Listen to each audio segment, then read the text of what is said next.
Good morning. Good morning. Leave the plants alone. No, don't eat the cactus. No. Come on. No eating the plants. I have an Eric with me this morning. Trying to eat the plants, apparently. You right now? Yeah? Inspected them? All okay, are they? Need any watering? Food? No? It's fine. Apparently he's a gardener. Good morning, everyone. Good morning, and welcome to Friday. Let me get it up on my phone so that I know I'm in the right place. Good old technology, eh? Good morning, Lani. Good morning, Sue. Some of your names I can't see if you are working from the Kitchen Witch Coven Facebook group and you haven't given StreamYard permission. Unfortunately, your names don't come up. I'll see if I can get it up on my phone. Good morning, Christine. Good morning. Good morning, everyone. Change of scenery. Yes, we're in the conservatory today, which is why it's probably a bit echoey. If it starts to rain, we'll be stuffed because it's a polycarbonate roof. And when it starts to rain, it will be really noisy. So fingers crossed it doesn't rain. Good morning, Sue. Good morning, Jess. Good morning, everyone. Let me see if I can get the names up. Good morning, Rachel. Good morning, Diane. Good morning, Jay. Good morning, everyone. Welcome to Friday in August. And I'm, looking out at the clouds, the grey sky, the wind blowing all the plants in the garden. But it's August, apparently. Good morning, Jane. Good morning, Alex. Good morning, Maria. Good morning. Good morning, Caroline. Rachel says it's like that in my studio. The rain can be so loud. Yes. So fingers crossed it won't rain. But I came out here to do a ritual online last week, and I thought it was rather pleasant to be sitting out here looking at the garden, which you guys can't see, but I can. And of course, Eric's here, although he's laid down and gone to sleep now. Sue says, I suppose if I cannot see the sea, the rain is the next best thing, both water. Yeah, I must admit, I don't mind the rain, as long as I'm not actually, soaked in it unsurprisingly. Prepared for it is all good. Good morning, Leslie. Lani says, we'll swap you the rain for my bathroom building work. No, thanks. No, thank you. At some point in the next millennium, we'll be having building work done. So, yeah, no. Good morning, everyone. Yes, sleepy Eric. Pete's working behind that window, actually. He's working hard. And Eric is, actually, he's not asleep. He's laying in his armchair watching the garden. I think he's on pigeon duty. He'll let all the other little birds, fine, leaves them alone. They can feed, they can sit in the garden. In fact, there's hundreds of sparrows out in the garden at the moment in the tree. But if a pigeon lands, he has to go and defend his territory. He's like that, bless him. He's on guard duty. Good morning, Beck. Feeling positive for sunshine in Hampshire. Actually, if the sun comes out, we're a bit stuffed too, because I won't be able to see a thing. That's the downside to having a glass windowed conservatory and a polycarbonate roof, which eventually, when we have the building work done, it'll be a proper structure and I won't have that problem at all. One day. Good morning, Karen. Good morning, Sylvia. So, good morning, everyone. Sue says, I came home from work one day, and let's put this up so that everyone can see. Came home from work one day, and there was a collared dove sat on my rocking chair, alive and well, present from one of the cats. Cats do. Thankfully, the dog doesn't bring things in like that. He possibly would if he caught it. You never know. Good morning, Trudy. Little rain in mountainous Wales. Doesn't know when to stop. Yeah, that's good old British weather for you. Good morning, Willow Moon. So, good morning, everyone. Thank you so much for joining me. You guys are absolute rock stars every Friday morning. There's been a few bits and pieces around the internet in the last couple of weeks about animal magic. So I thought I'm looking at the camera, but behind the camera is the garden, and there's birds and there's trees moving and there's the seagulls flying past, and not that I get distracted by shiny things. Focus. Anyway, there has been a lot on the internet about animal magic recently, so I thought I hadn't actually talked properly about that with you guys, so that's the subject for today. Jane says, only took us 23 years to replace our old lean-to with a proper extension and another 7 years to reclaim it from our son. It's worth doing, I think. The conservatory's been here for quite a few years, but we have got some big renovations planned. It's just taking its time for everything to come together. But it will. We'll get there. We will get there. And it'll be fabulous when it's done. It'll be horrendous while we're living through it, but it will be fabulous when it's done. Obviously, you'll be kept in the loop. Aloha, Lisa. So, animal magic. Oh dear, Trudy's got me on the television. Oh no. I need to be warned about this so that I can put more makeup on or a paper bag or something. No one wants me in high definition on a big screen.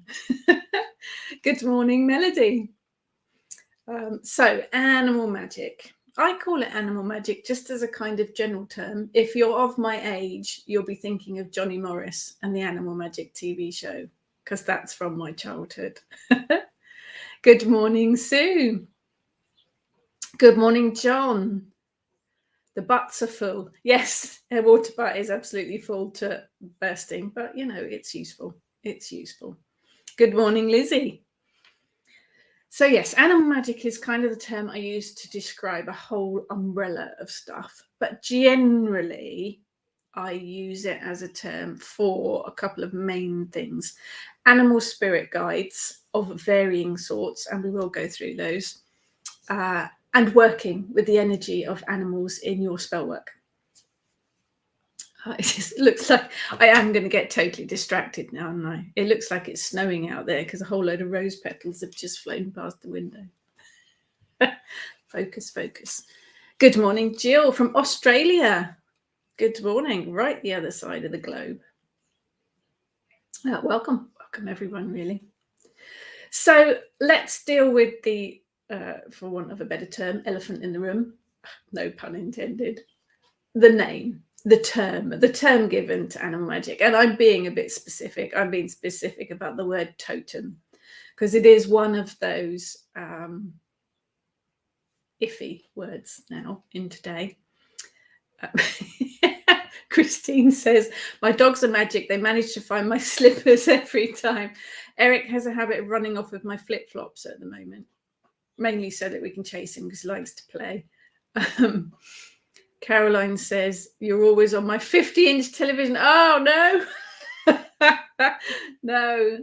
Thank you, Caroline. I think I'll have to be more. Yeah, we're going to have to get the whole 4-inch foundation on, aren't we?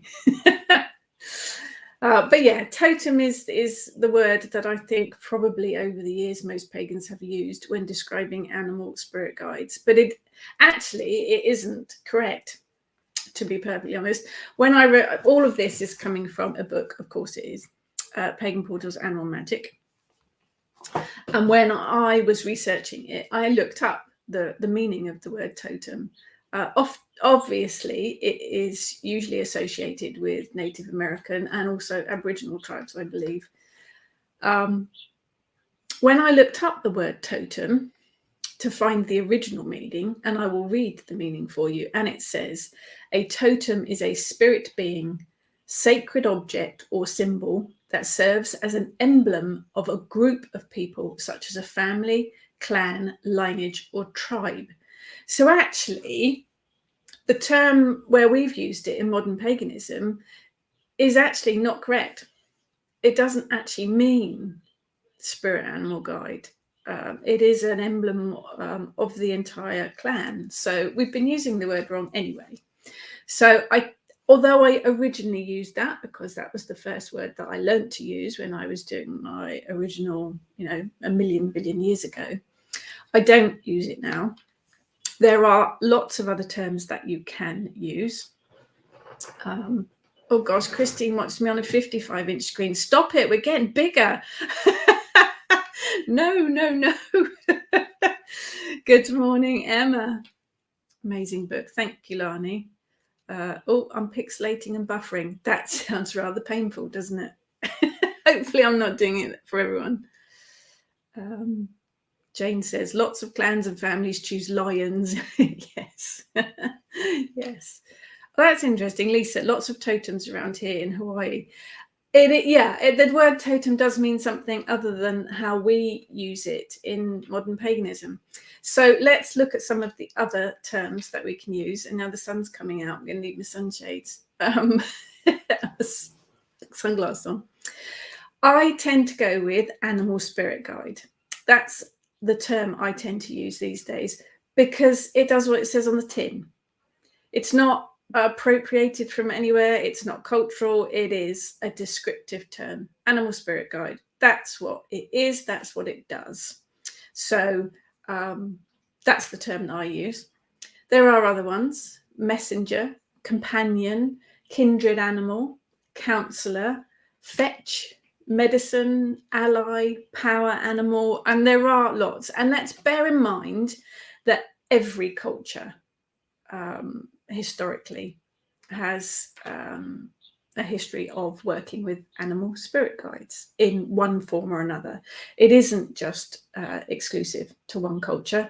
You will find it right across the globe, but there will be different names, different terms for them. Spirit guide does seem to be the term that's mostly used in shamanic practices. It makes sense to me because the animal guides that you meet whilst you're journeying are in the spirit realm. They're in the other world. That's why it works for me generally. Seems to make most sense. Messengers and counsellors is a general term, but it's applied generally, I think, to animals that literally pop in and give you messages or deliver counsel. So there are different types of animal spirit guides. We will go across those as well. Beck says I'm 3 centimeters. That's a much better size to be viewing you, Beck. Much better size. Loving the pigtails and the poppet. Thank you. When it's warm, hair gets in the way. That's, plait's good. Good morning, Petronella. So let's have a look at some of the words that I've just mentioned. Fetch is an interesting one. It's an Irish folklore term, and it means a spirit animal guide, but it also means a person as well. So fetch can be a spirit animal guide. Fetch can be a spirit guide as an animal or as a person. There are varying beliefs about the fetch. Some say that it is the true spirit of a person and appears in 3 forms. The fetch beast, which equates to our ideas of the totem, the spirit animal guide. The fetch wife, WYF, which is a sexual spirit of the person whom it guides. And the fetch god, which is the divine face of our own fetch, if any of that makes sense to you.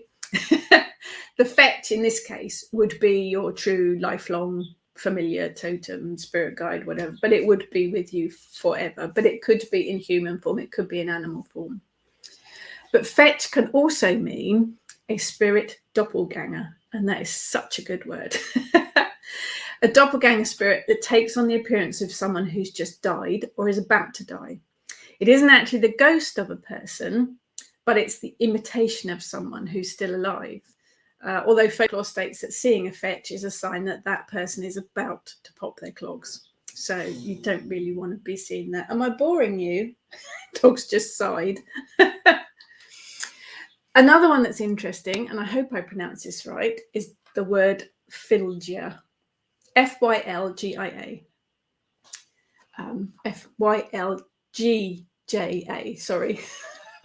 Complicated one. That's from the Norse tradition. It means exactly the same as a fetch, pretty much. A spirit, a person or an animal who accompanies the person in connection with their fate or their fortune. A Norse sorcerer would not only draw the power from his Fylgja, but could also protect his conscious project. Oh, I'm falling over my words today.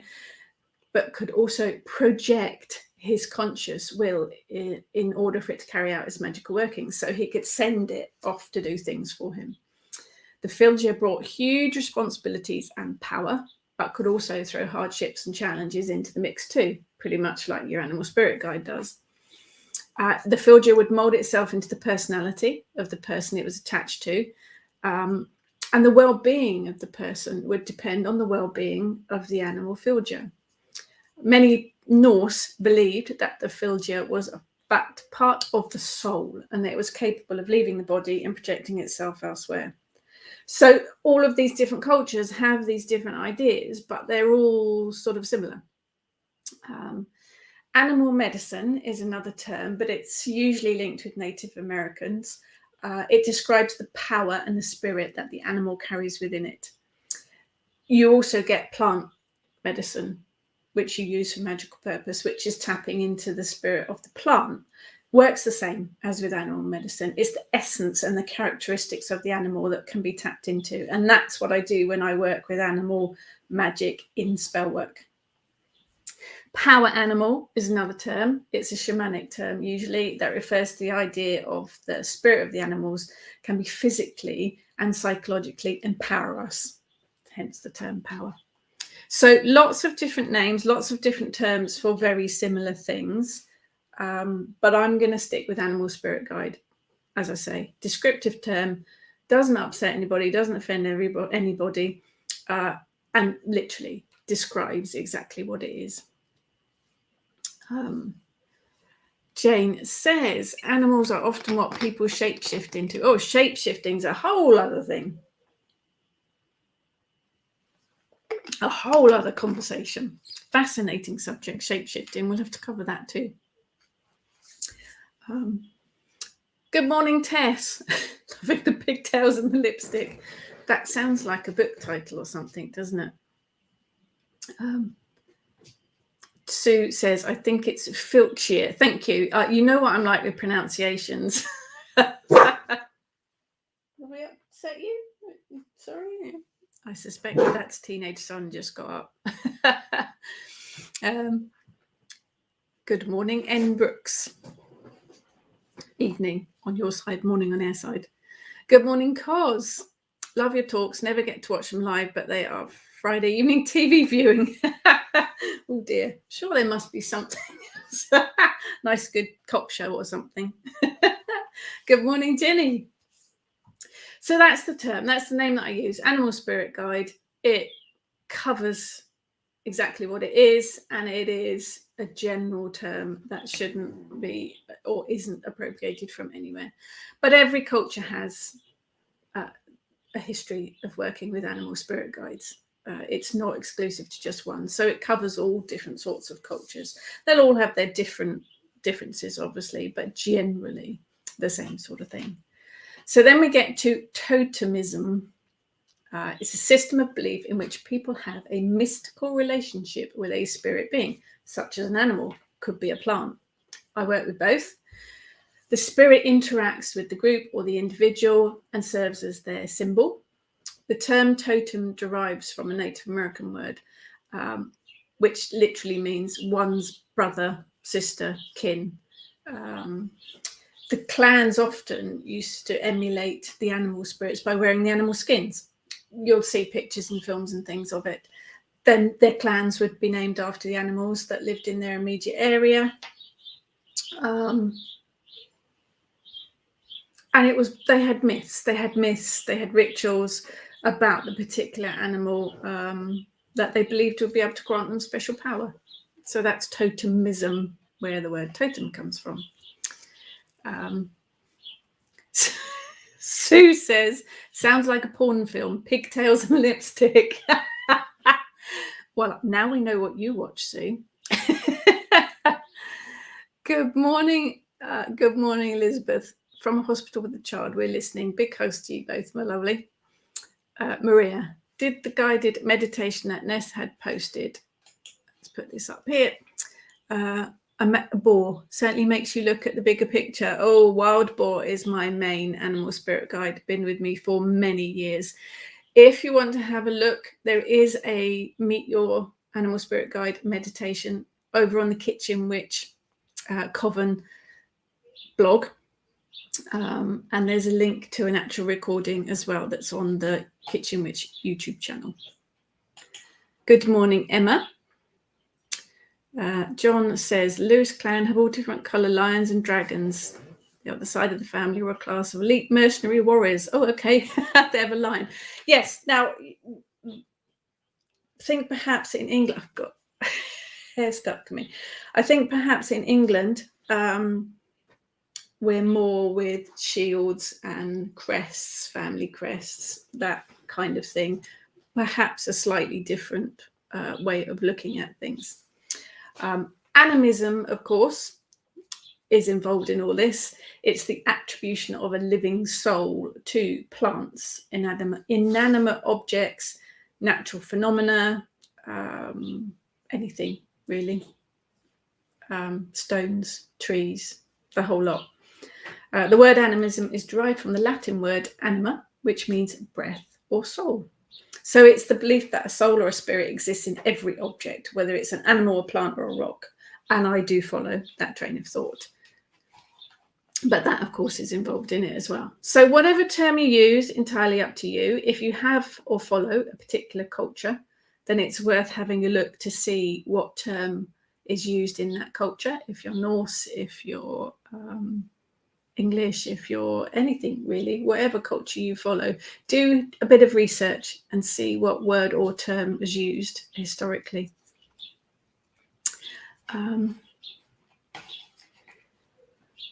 Jenny says, give it up for wild boars. Mine is terribly disappointed in my poor attempt to be a boar. He has many facets, the wild boar, many facets. Work with him. Maria says, I actually don't have a main animal as spirit and find it frustrating as I've met around 3 different ones, but they're fleeting ones.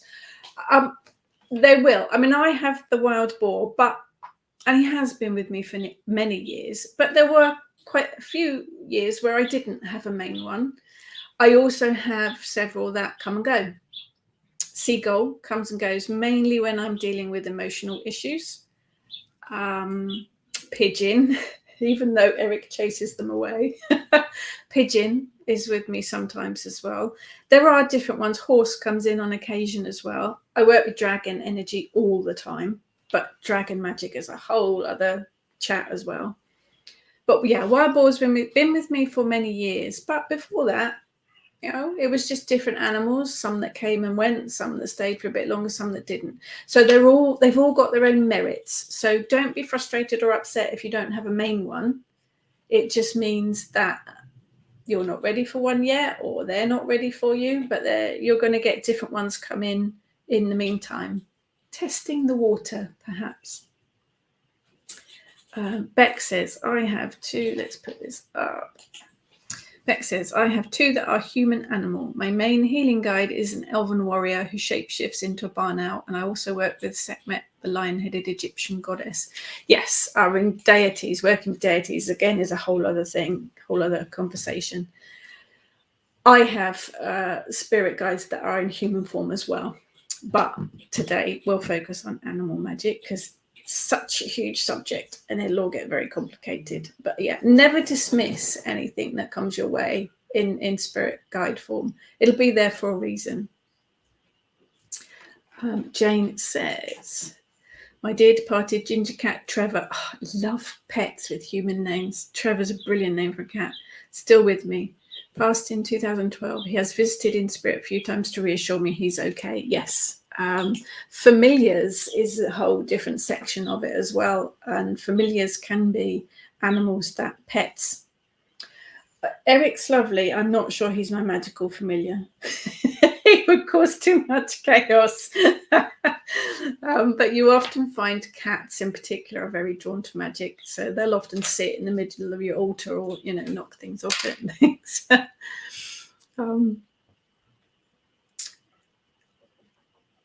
Sorry, I'm catching up on the God. Beck, I have a badger that comes to me in the winter too. Badger, brilliant one to work with. Brilliant animal spirit guide to work with. N Brooks, how do you know you've got one? New to this, we will get to that in a moment. bear with us. Christine says, I'd love to learn more about dragon magic as I see them everywhere. Again, that is a whole other chat, but we will cover it at some point. Emma, my animal spirit guide is usually the snow fox or foxes in general, occasionally a green and black butterfly. Fox is brilliant as well. But Hazel says, one of mine is a sweary fox who uses the F word a lot and called my manager an unrepeatable name. Well, there's meaning to that, I think, Hazel. The animal spirit guides are always there to teach us things, and they will be of a personality or characteristics that will make us stop and think, will grab our attention, that we will learn something from. So there's a reason for that. Alani says Eric is cute. He is. He's lovely. He's staring at the floor at the minute. What are you doing? No, looking at the birds now. Jane, I can't use catnip in magic because Colleen and Sandra are often in a circle when I'm working. I'm assuming they're cats, and that's brilliant names for cats. Catnip would mean carnage. Yes, cats and catnip. Yeah, chaos, absolute chaos. Tess is not seeing all the comments that I'm reading. No, it's because I'm streaming to 3 different platforms today. Oh, the power of technology, Tess. Because I'm streaming to my author page, the Kitchen Witch group, and YouTube. I'll put them up, and then everyone can see them. So you won't see the ones that are being posted from elsewhere.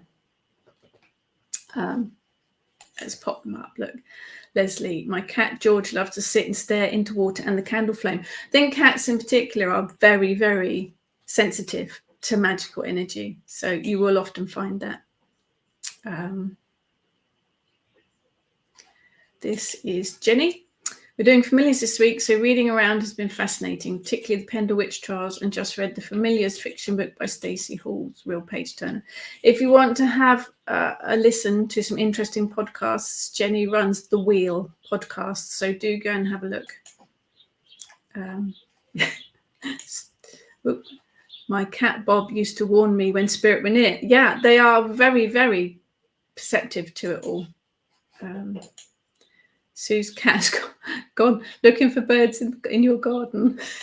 Can you hear them? They are all in the tree. They're good old sparrows. We don't get an awful lot else. Sparrows, pigeon, and seagulls. That's it, really. We don't get a lot else. Let's do that. This is Lizzie. Bear is coming close to me at the moment. Very powerful animal to work with. The animals that used to be connected all left when I was going through grief. So until now, nothing. So things are going softly with their relationship. Again, like anything, working with deity as well, you have to build a relationship. And it's the same with your animal spirit guide. You have to build a relationship with it. But Bear is a brilliant one to work with.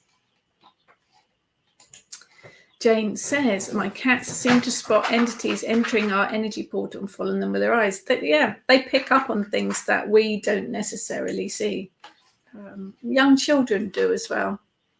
But what is animal magic? So it is the art of recognizing and working with familiars and animal spirit guides.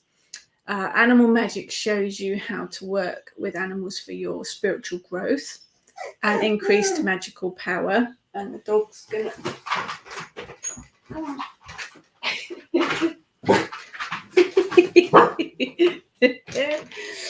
Oh, that's Eric. No, now he's coming back again. And never work with animals and children. But your animal spirit guide will give you support, wisdom, guidance. You can also draw on the power of animals, as I say, to use in spell working, which I do a lot. Mother Nature has so much to share with us through her guises, whether it's plants, trees, herbs, the weather, or the animal kingdom. All we need to do is watch and listen. And I think that's key for any of it, is watching and listening. Each animal will have its very own unique characteristics, personalities, traits. But it'll also have particular habitats, how it feeds, what it eats, how it raises its young. All of these things are important, and all of these things can tell us something. So by looking into the animal in all of the aspects, you can understand how it fits into the scale of things, into the world, into the ecosystem. but also how to understand how it fits into our lives and why it's found us, why it's made a connection with us. They can also be a reflection of our own selves or events that are happening within our own lives as well. Working with that animal magic can help you find your lifelong spirit guide and all that they've got to offer: wisdom, insight, guidance, support. But it can also help you understand your own true nature. You will often find that it reflects your own soul. But animal magic can help you deal with the big old outside world. You can also work with shape-shifting side of it as well, which is fascinating. But again, add power to your spell working as well. There are so many different facets with it and so much that they can offer to help us with. Never dismiss an animal guide if it comes to you. Not everyone will have tigers, lions, wolves. Some will work very happily with an ant or a sparrow. Got plenty of sparrows. Each one has its own energies and messages that will be right for you. I've got a pigeon, for goodness sake. They are perhaps one of the most stupidest birds on the planet. But I find pigeon comes when I need a bit of peace, bit of calm, bit of quiet, because pigeon is the same magical energies as dove. So it brings a bit of peace with it. And don't forget that the animal chooses the person. It's not the other way around. So they will be there for a reason. It's just up to you to understand why.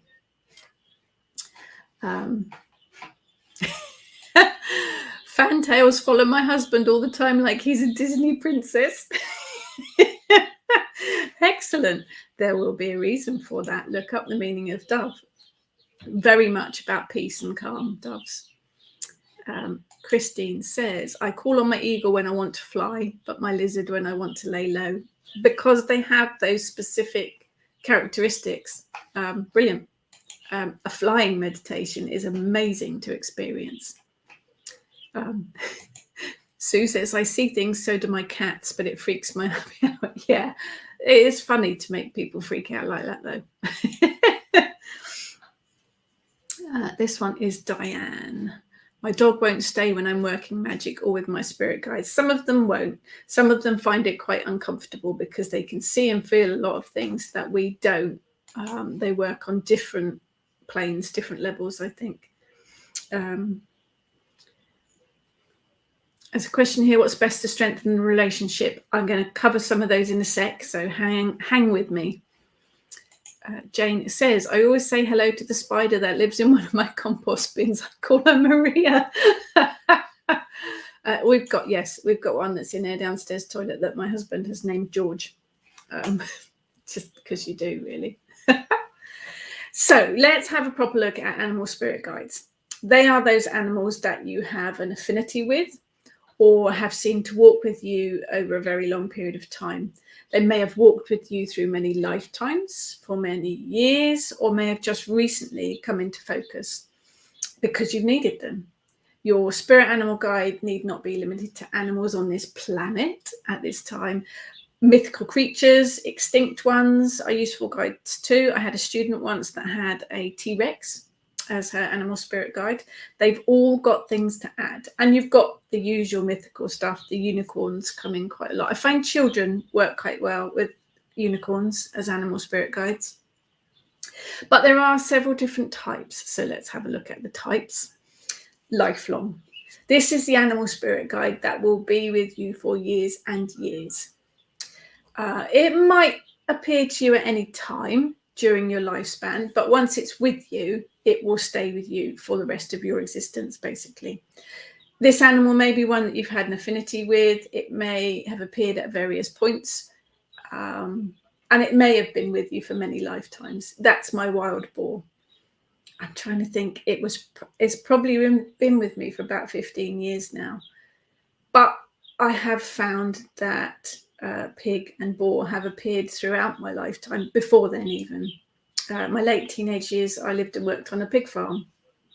And I have always loved little piggies and wild boars as well. You know, they popped up in various places throughout my lifetime before wild boar came, depending on where I visited or various places. So it wasn't surprising when Wild Boar came to me. He came to me in a series of meditations that I was working with. It was a little mini course that was done by someone else, course I was taking, about we were supposed to connect with the masculine deity energy. What I ended up with was a masculine boar, but it worked. It's what I needed. So, and he's been with me ever since. There are also animals that are with you for the journey. So this animal walks with you for a length of time. Could be weeks, could be years, could be days. It's a guide that keeps you on your pathway. These animals come around quickly because they're often needed to help during certain times of your life, but they can then leave just as quickly as well. They might linger as long as the blink of an eye or for many months. So these usually appear when you have a journey to start, and they will stay with you for that particular life experience until it's completed. I think my journey one at the moment is the bee. The bee appeared at the beginning of my perimenopause adventure, journey, whatever you want to call it. And it's been with me ever since, but it is there. It's there with me to deal with the perimenopause. And I'm pretty sure that once it's done, soon, please, it will be gone. So that's my journey one at the moment, is the bee. Then you have message animals. This is the animal that periodically, sporadically rather, pops into your life, moment by moment basis. It might show up on one day as a wait a minute moment to let you know something's going on. So take note of that animal and what message it's trying to impart to you. Magpie is usually the one for me. That pops up quite often when there's mischief afoot and I need to be sorting something out or be wary of something. Magpie will often pop up. Seagull for me will appear when I'm dealing. It'll be a flag for some emotional stuff that I need to deal with. Then we have the ones that probably everyone hates, which is your shadow animal spirit guide. This is the side of you that you fear the most. Once you conquer the fear of this animal, it becomes one of your greatest strengths. This spirit guide reflects the part within you that you're least confident about, or the bit of your personality that you most dislike. That'll be your shadow one. It's a difficult one to work with. It is a difficult one to work with. We all have them. Maria says, I'm usually grateful when there is one there, as they're there to help. Exactly. They are there to help, to support, to give us a message. So we need to listen and take note. Jane says, often see cat shapes strolling by in my peripheral vision. I've heard this is quite common. Cats are one of the most spiritual animals anyway. So yeah, it's an arrogant. So it's not a surprise. Good morning, Kay. Lani says, mine is the horse, as it knows when to give me a good kick up the bottom when I need it and helps me with strength at difficult times. Very powerful one to work with, horse. I have worked with horse on occasion. That's Lizzie, that one. Lizzie has horse. Always been in the background, even during the time of withdrawal from all things spiritual. Yeah, they're there. They are always there. How much they're there and whether they're prepared to help you if you ignore them is a whole other matter. But Sue, keep dreaming of a black horse. That is so black it looks dark blue. Cool. You need to work out why. Leslie, mine is Badger. She came to me during shamanic Reiki journey. Excellent. Another way of finding, we will come to that in a minute, is journeying. I have a drum spirit animal guide. I had the privilege of birthing my own drum from stag skin, but part of it was to do a journey to find the spirit animal associated with my drum, and Frog came to me for that one, and is always there each time I work with the drum. John says, I feel mine could be crow or magpie. When I'm at the willow hedge allotment or the bench in the garden, they always turn up. Very magical birds, very magical birds. Kay says, feel the fear and do it anyway. It's always challenging, but can have great lessons. Yes, working with your shadow one is definitely. Kay has a bear. I think mine is bear, and I know I have dog. And hi, Tiz, my cat. Yeah, cats are very spiritual. But there are also the purpose ones. So this guide will show up for particular events, rituals, or journeys. So I've mentioned the frog. He's my drum spirit guide. But I also have a black panther. When I'm hedge riding, so I'm going journeying into the underworld, wild boar won't come with me. Absolutely refuses to go into the underworld. So I have a black panther that comes with me. I didn't pick it. I didn't ask. I didn't choose for it. He just appeared when I did my first hedge riding and comes with me. Boar leaves me literally at the portal, and then Black Panther joins me and comes into the underworld. Whenever I'm reading the Akashic records, I have a black Labrador. He comes with me for that. Wild boar waits at the doorway. Once I go into the Akashic records, the black Labrador comes with me. So there will be animals that are with you for specific things. It's just how it happens. You might have your lifelong that comes with you for everything, but there are those that have a specific purpose. There are those that are counsellors and messengers. So your spirit guide is there to help you understand situations, to offer answers and guidance, to give you options, to help with decisions or choices. They can give you an indication of which pathway should be taken and what behaviour to adopt. They can protect you, so they can lend you strength and courage and energy to face anything that's thrown at you.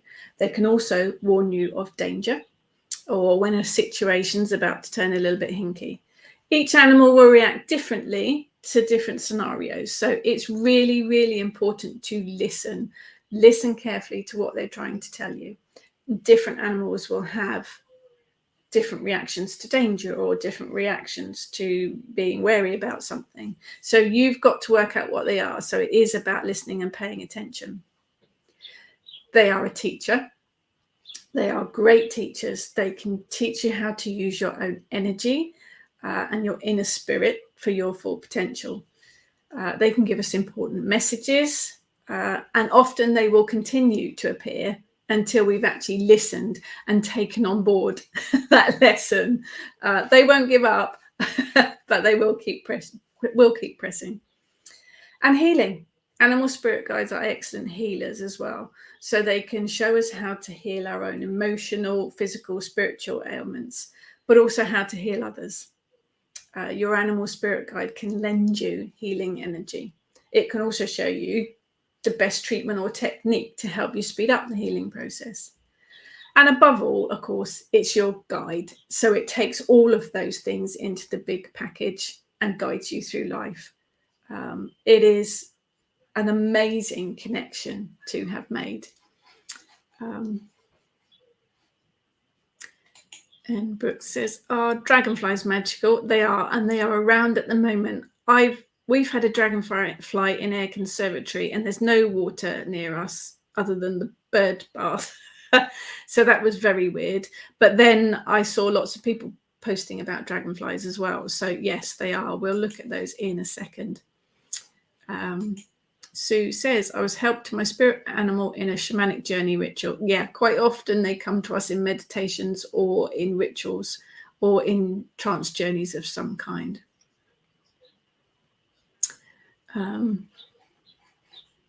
Jane says, "Nothing but cats while unconscious, but various animals when I dream. So I know what animals I'm dreaming about and what they could mean." Yes, animals will often appear in your dreams, which is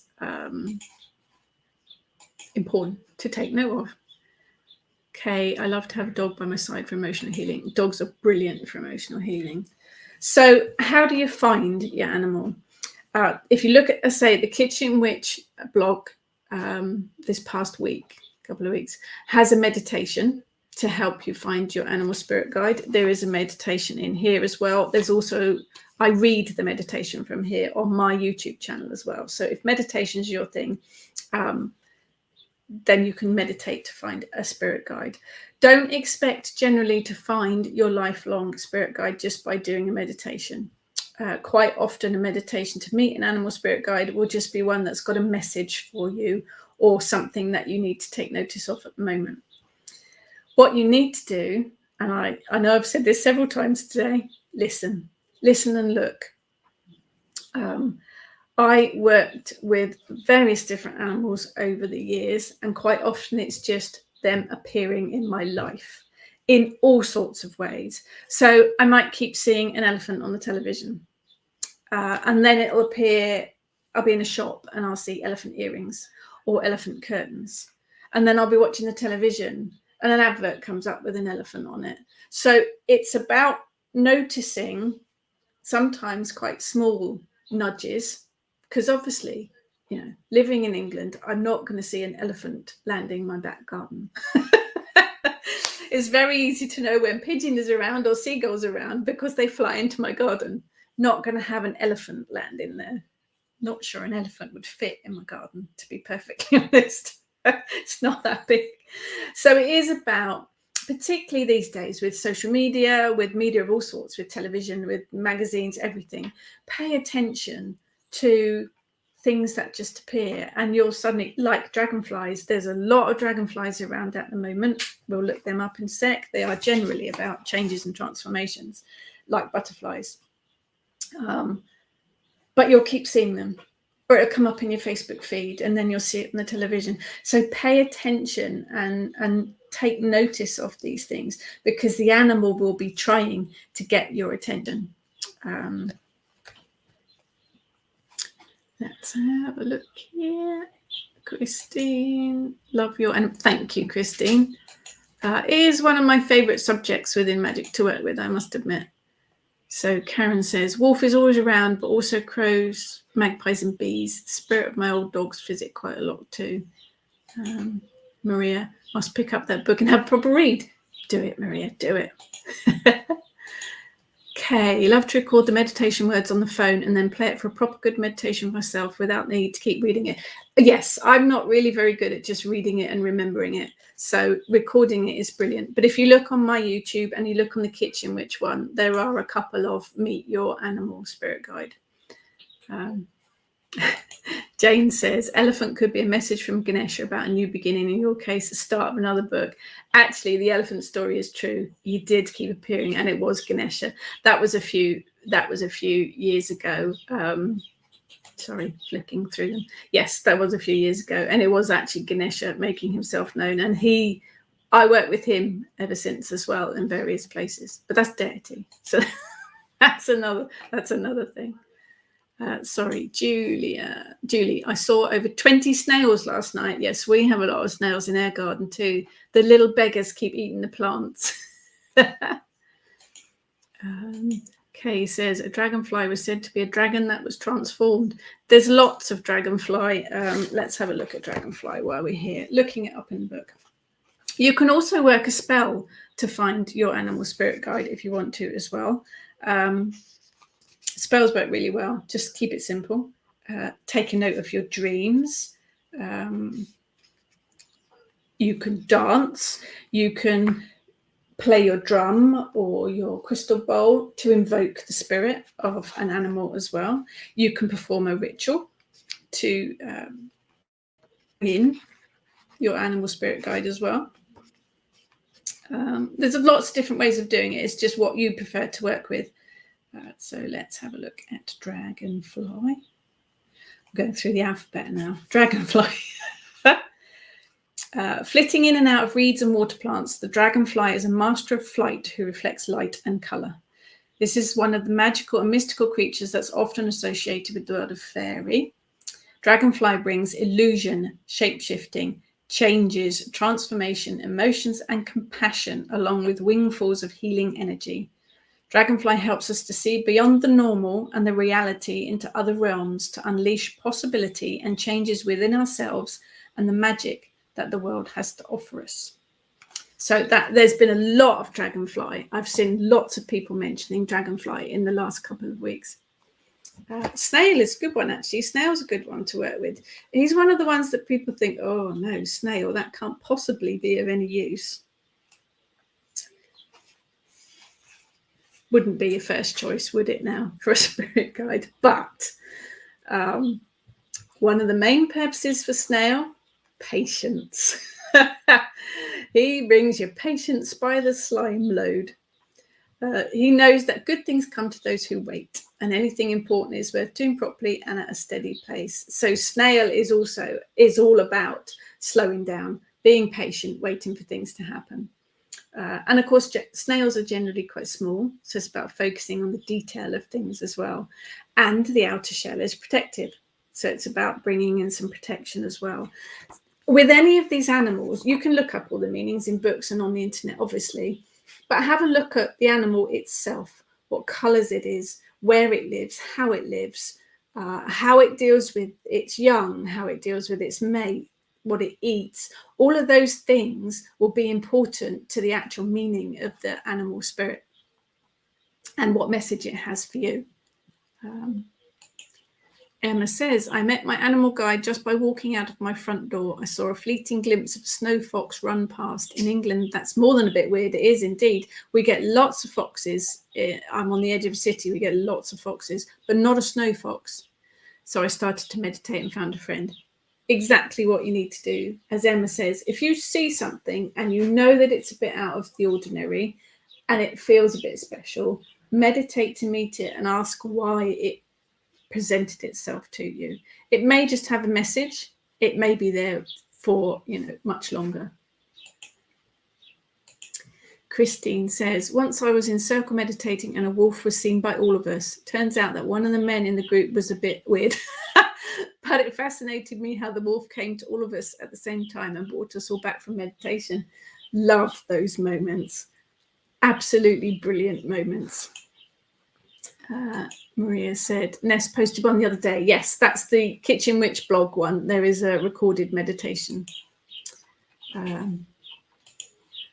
Same here. I have to read something 3 times at least before it sticks in my head. Me too, John. So yes, recording a meditation, particularly if you've got a phone, is really easy to do. We had a dragonfly, huge black one, fly in front of my husband and I between the two of us. Then he landed on both of us. Message for you there. Message for you there. Transformation and changes. Lani says, sometimes if you have more than one animal that comes up, such as with wings, often has a significant flight and transformation. Yes, if you see birds, but different ones, think about the bigger picture. The bigger picture of it will have a message for you too. James says, snails must be ruled by Saturn. They're brown and slow. Could be. Sue, we don't have many snails. Our hedgehog sees to that. Hey, hedgehog is a good one to work with too. Leslie, when I first moved into this house, I really couldn't settle. I wasn't comfortable. Then one day a pigeon flew into my back door window. Yeah, they're not the brightest of birds. They actually have quite a habit of flying into glass windows, bless them. Called the RSPCA as he was really hurt. Then the next day I came home and there was another pigeon sitting hurt at my front door. Another phone call to the RSPCA. Kind of freaked me out as I took it as a bad omen at the time. I think it's just that pigeons are quite silly. I think that's, I think that's the important part, is to be able to tell whether you've seen an animal because it's got a message for you, or you've seen an animal because it needs trying to get your attention, or whether you've just seen an animal because you do. Like the sparrows in our garden, we get loads of them because I put out bird food for them. So they're not necessarily a message for me. They're just birds getting their food. So you've got to have that decision about whether it is a message or whether it is just an animal doing what an animal does. You'll know. You will know. Kay has a garden full of snails too. Yes, we do too. Again, you have to decide whether, if you see the odd snail, we've got a walled garden, so they love living on the brick walls. So we get lots of snails and there's lots of plants for them to eat. So it's not really a message for me specifically, although I have had snail gifted to me in meditations before, and that's a sign that I need to be patient. So you've got to be a bit sensible about it. Snail is about seek, eat and destroy, just very slowly. Although the rate that they eat the leaves of the plants is quite quick. Hi, this is Vanessa. Hi, Vanessa. Dragonfly, butterfly have been with me for years. I have a dragonfly tattoo, actually, all about transformation and changes, definitely. This is Jenny. Snail also patiently thieving and devouring all of my sunflowers this year. Our sunflowers have escaped this year. Actually, we haven't had too much snail damage this year. We've got quite a small walled garden, so we can't have hedgehogs because there's nowhere for them to get in and out. They'd have to throw a little rope and a hook over the wall and, you know, climb up. But we have encouraged as many birds into the garden as possible, and we have encouraged as many insects into the garden as possible. And we've got a balance now without pesticides of any sort, where nature is doing a good job. The birds are eating the aphids, the blackbirds are eating the snails. It's all got a kind of balance that Mother Nature's sorted out for herself. So most of the time we are okay, but it has taken a while to get to that kind of, you know, balance, if you like. Tess says, I was in a meditation circle once and one of the girls could not come back. It was quite scary. It took ages to get her back in the room. She was also exhausted afterwards. Stronger. She must have gone much, much deeper than a meditation. She may have also been on medication of some type that put her susceptible to going very deep too. I think that is that's down to the person that's running the meditation circle there. You need to be wary if you're running that kind of thing to hold space for people and, you know, be in control of the situation. She would have been exhausted. Anything that you do when you're working magic, when you're journeying, when you're doing anything like that, is pretty much energy work. So you do need to be wary of that. You do need to ground first. I always recommend grounding and centering before you do anything like that. Normal meditation is usually fine, but if you go much deeper, and it sounds like she did, if you are hedge riding, journeying in trance, then you need to be very careful and know what you're doing. Willow Moon says, I kept coming across spiders in odd places, like in a camping shop in my trolley. One on a ceremonial shamanic headdress as I was making laying eggs. Ew. A message, definitely. Yes. Let's have a look at spiders, shall we? Spiders all about the web of life. If you think about it, the spider does. He weaves a web. She weaves a web. I tend to go with he as a kind of general gender term for animal spirit guides, but obviously they can be either, neither, or both. So, you know, it's just a term that I use. So, yeah, if you think about spider, he weaves the web, and it is the web of your life. It is fate. It's all about taking control of that and being in control of that. They weave the web. They also bring balance between the past and the future. They are very spiritual. They're very creative. So the spider is usually bringing you awareness of your own web of life and everything that happens. You design what happens around you, and that's what spider's telling you. He's handing back that responsibility of your own, creating your own environment for you, and a little reminder that you're in charge.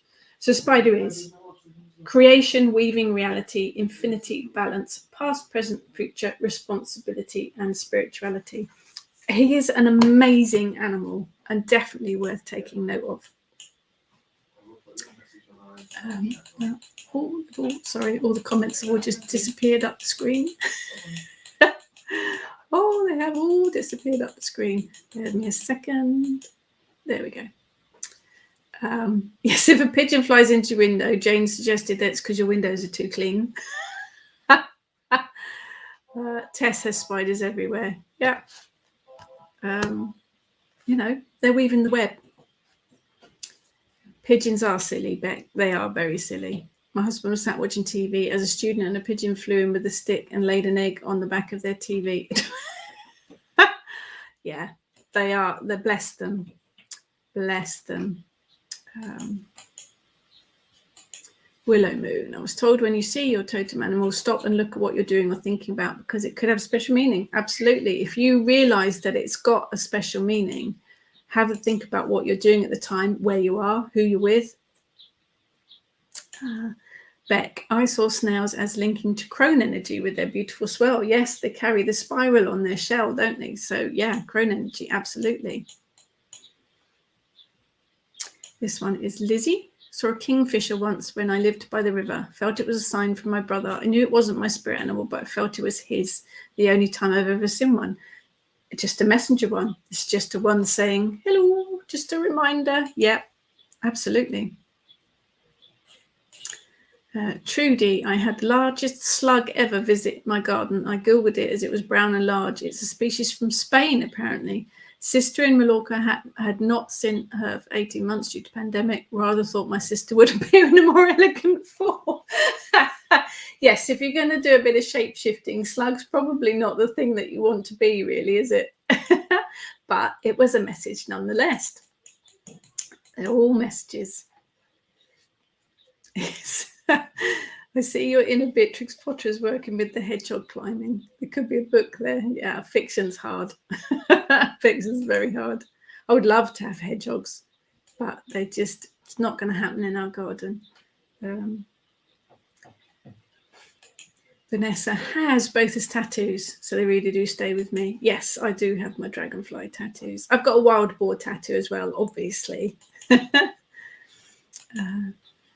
As we have rescue animals as pets, I always feel a special magic when they come into your lives. You have a space in your life. Oh, yeah, hats off to you. Yeah, for doing rescue animals. That's brilliant.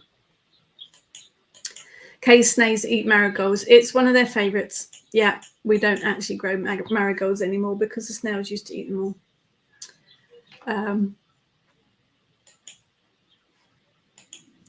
A new kitten, Pagan, definitely feels like she was sent by her predecessor. Oh, absolutely. I think, if you've lost pets, their spirit stays with you. And they are very inclined to send replacements.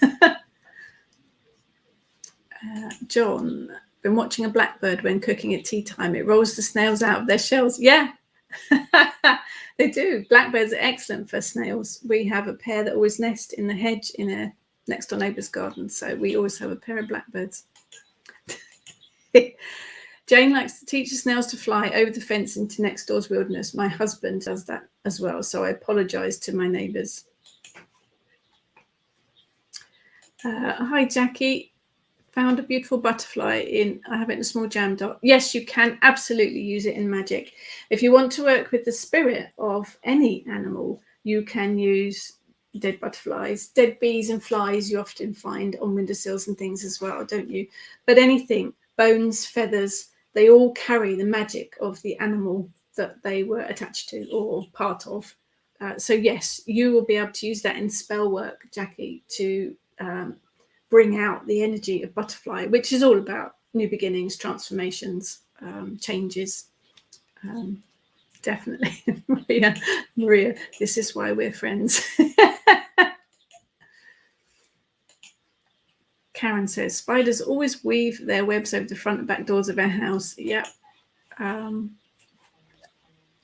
Obviously, at different times of the year, you're going to see more spiders than at others. You have to decide whether it's a message or whether it's just that time of the year. It is about watching, listening, making note, taking note, and just paying attention to it, really. And if you want to use any of the animals in spell work, you can draw on the characteristics of the animals. So if you wanted new beginnings or help with changes or transformations, you could get a photograph off of the internet or picture in a book of a butterfly or a dragonfly and put that in your spell work. So if you wanted to do a spell for courage or confidence, print off a picture of the lion or, a little ornament or statue of the animal, and that will bring the energy of it in. And Eric's now digging a hole in the carpet. You're a strange dog. So it is about paying attention. I will put this information up on the blog, but it is and more in this book. But do have a look at my YouTube channel and the Kitchen Witch blog, because there are a couple of meditations there for finding your animal spirit guide. If you have a look on my Pater's Pagan blog, I think I've got some animal magic information on there as well. There is a Kitchen Witch Lunar ritual this Sunday. I know we're a week late, but I was busy last weekend. on the Kitchen Witch Facebook Coven page, 7 p.m. on Sunday. Do join us there, open to everyone. Pay attention. Keep your eyes open for any animal that might make itself known to you. Pay attention. Keep your eyes open for any animal that might have a message for you. Working with animal spirit guides is incredibly rewarding. And don't discount any of them, whether it is ant or elephant. You know, they all have their properties. So keep your eyes open and your ears open, really. So thank you, everyone, for joining me again today. I'm well aware I've waffled way past my hour again, as usual. Thank you so much for joining me. I hope you all have wonderful animal magic experiences this week. Have a fabulous weekend, and I will catch up with you all next weekend. Take care.